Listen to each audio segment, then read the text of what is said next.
Hi friends, welcome back to my channel. ఈరోజు video వచ్చేసి నాటుకోడి చారు చేసుకోబోతున్నాం అన్నమాట. విలేజ్ స్టైల్లో నాటుకోడి చారు.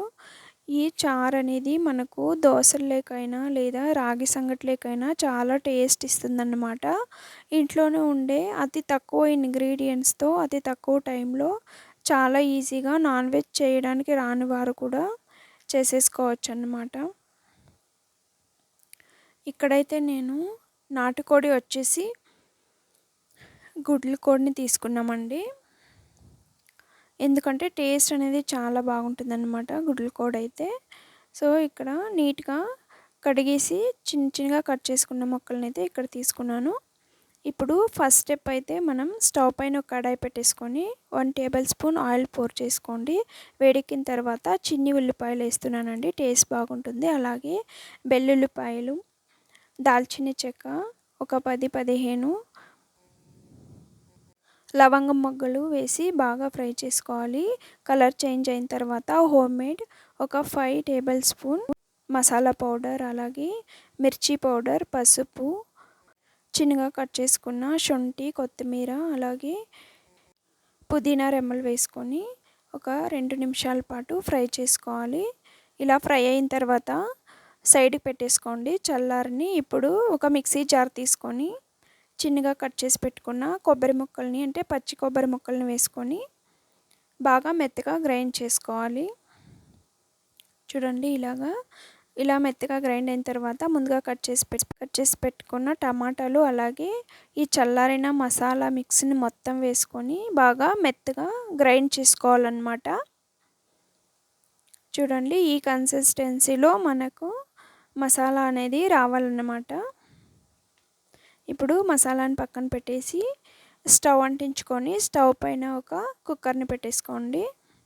ఇప్పుడు ఒక 2-3 టేబుల్ స్పూన్ ఆయిల్ వేసుకొని వేడెక్కిన తర్వాత ఆవాలు వేసుకోండి. ఆవాలు చిటపటలాడిన తర్వాత కరివేపాకు వేసుకోవాలి.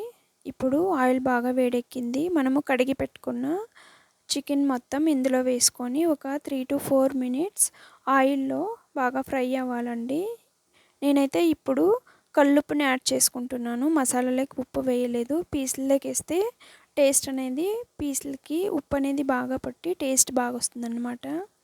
ఇప్పుడు మనం కలుపుకుంటూ కొంచెం పీసులన్నీ కలర్ చేంజ్ అయ్యేదాకా ఇలాగే ఫ్రై చేసుకోవాలి ఆయిల్లో.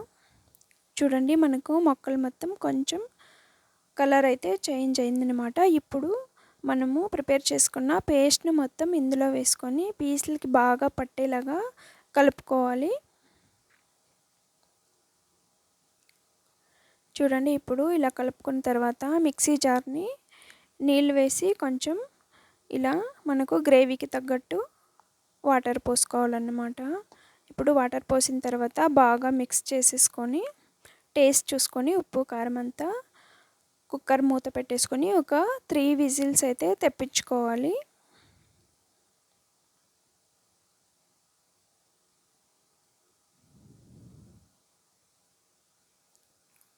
చూడండి ఇక్కడ మనకు 3 విజిల్స్ వచ్చిన తర్వాత చికెన్ అలాగే గ్రేవీ ఇలా బాగా మనకు ఉడికిపోయిందనమాట.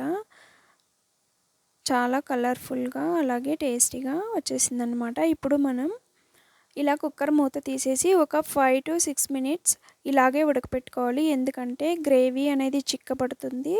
ఆ ఉప్పు కారం మసాలా అనేది పీసులకి బాగా పడుతుందన్నమాట. సో ఇలా 5-6 మినిట్స్ బాగా ఉడకపెట్టుకోవాలి. చూడండి మనకు ఉడికిన తర్వాత గ్రేవీ అనేది ఇలా చిక్కపడింది. ఇప్పుడు మనం సర్వ్ చేసేసుకోవచ్చు.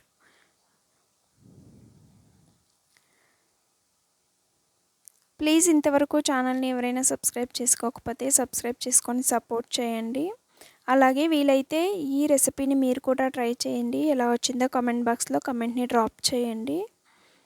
వీడియోని మొత్తం చూసిన తర్వాత ఒక లైక్ ఇవ్వడం మాత్రం మర్చిపోకండి.